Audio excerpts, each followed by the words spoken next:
must confess that I come at a lot of things backwards. Um, I did a lot of whiskey tasting and Scotch tasting and Irish whiskey tasting and bourbon tasting and rye tasting and Japanese whiskey tasting and Indian whiskey tasting and Taiwanese whiskey tasting.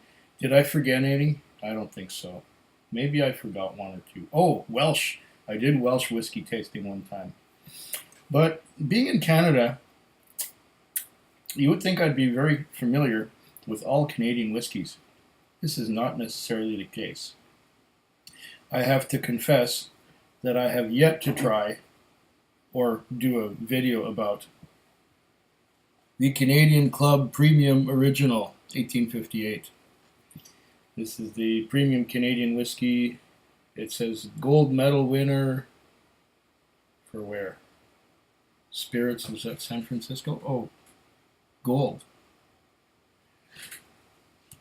It's a tiny little medallion, you can barely read it.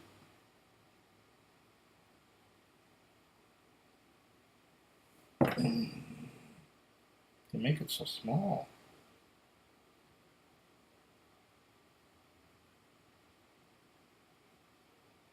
International Spirits.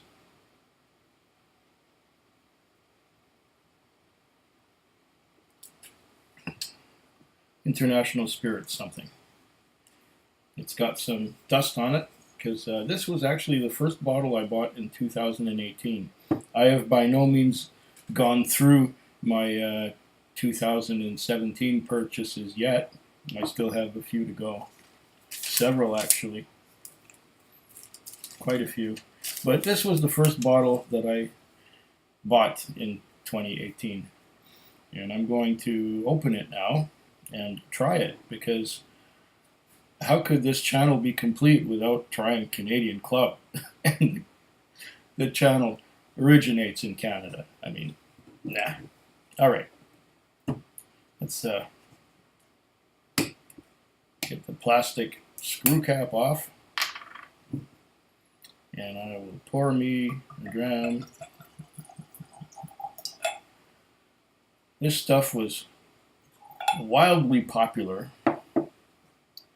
back during Prohibition, because this is the stuff that this got famous in the States anyway during Prohibition. But this stuff dates back to the 1850s. So it's 40% alcohol by volume, 750 milliliters. It cost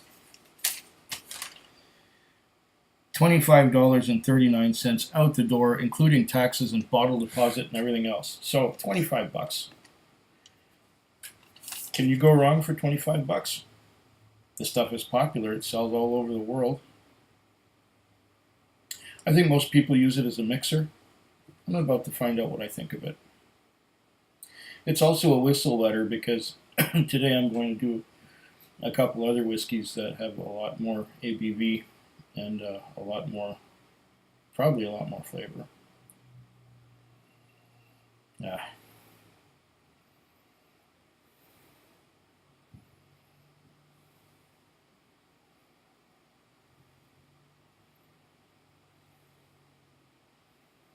I'm getting corn, sweetness from the corn.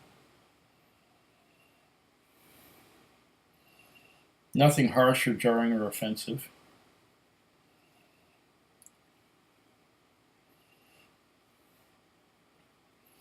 There's the corn, there's a bit of rye.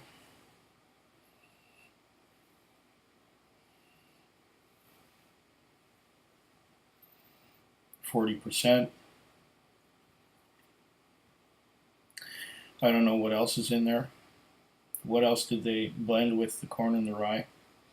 What does it say on the back? There's probably not a lot of transparency, but I'm going to see what it says. Oh, script. For 150 years, our master distillers have set the standard by which all whiskies are judged. Canadian Club is blended more before aging in to assure smoothness and quality of flavor. Today it ranks among the world's finest premium spirits. Please enjoy our whiskey responsibly. Okay, this is different from a lot of Canadian whiskeys. Most Canadian whiskeys, they blend the component whiskeys together after maturation. So they'll take the rye whiskey, and they'll take the corn whiskey, and they'll take wheat whiskey if there's wheat whiskey, and what would be the other one? Barley. They would take barley too, and they would age them in barrels or casks after distillation naturally. And then they would be only blended after maturation. So you'll have like a corn whiskey, which will be the base, and the corn whiskey would be maybe 5 years old, let's say for argument's sake. And they're going to add a 7-year-old barley to that, and then they're going to add a 3-year-old rye to that, and they're going to add maybe a 10-year-old wheat to that. I don't know, but they're of different ages and different provenances and all this. But here they distill them separately, so you'll distill a. There might be some barley in here too. Malted barley. Who knows how much? I don't know. But I think the base is corn. But these are first distilled, and then they are blended, and then matured. So that's the difference of Canadian Club. There's always going to be an exception, like in the States, in the United States, most distillers will distill using a patent still, or yeah, it's not a pot still, it's a column, or a coffee still, or something like that. But there's one exception. There's Woodford Reserve, where they make their bourbon and rye whiskey. I'm not sure about the rye, but I know the bourbon for sure is made in pot stills, giving their bourbon from Woodford a different character than most bourbons. Some would argue that it's superior. Some would argue that it's not. I like the stuff. I just haven't had any for quite a while because I'm tasting so many different things. How about legs department? Oh, they come right down. And some of them are sticking to the sides a little bit. Not bad for a 40%er. 8 minutes already of babbling, and I haven't really tasted it yet, but I have nosed it. It's pretty neutral and grainy. Yeah, mostly corn sweetness and a little bit of rye. Okay, I think it's time to taste it.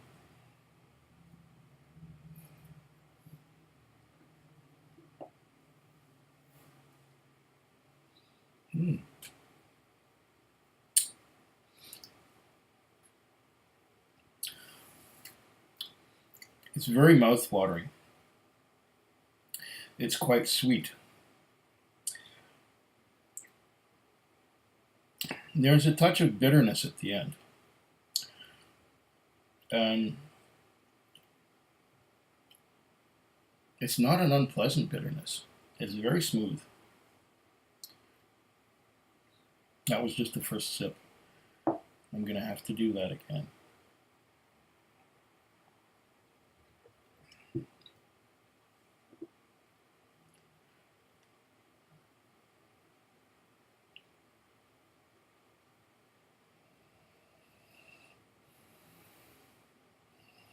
Now I'm getting some vanilla along with that corn sweetness,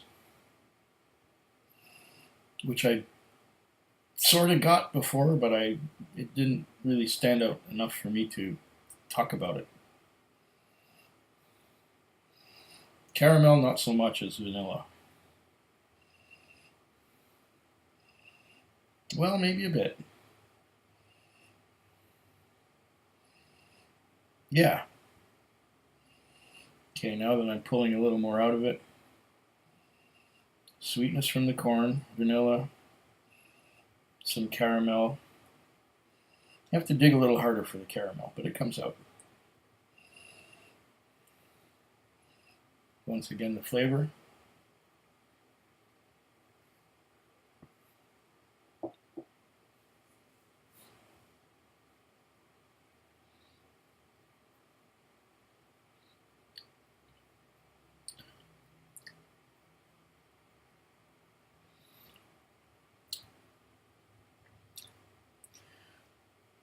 It comes on sweet first.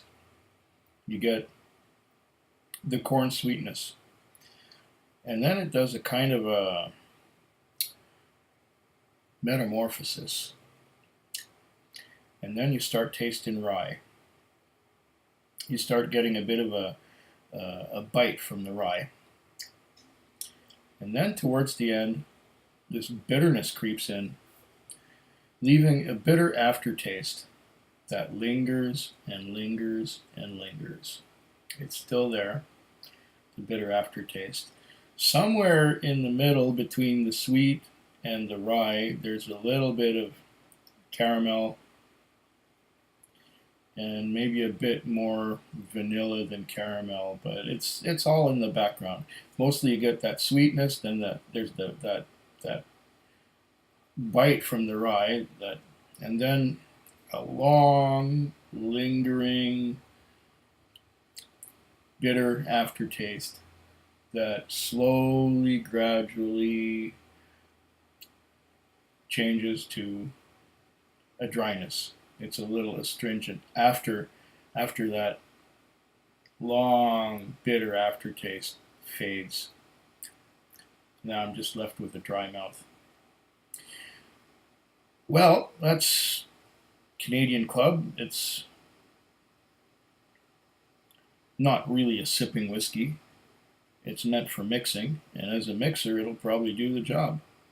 It's $25.39 in British Columbia, and I got this at a private store. It was not from the British Columbia liquor stores, but I'm sure the one at the British Columbia liquor stores tastes exactly the same and cost about the same. That might be a few pennies difference, but we don't do pennies anymore. So, yeah, I'll drink to your very good health. Food Quig. Food Quig. Food Quig. Food Quig. Food quick. Yeah.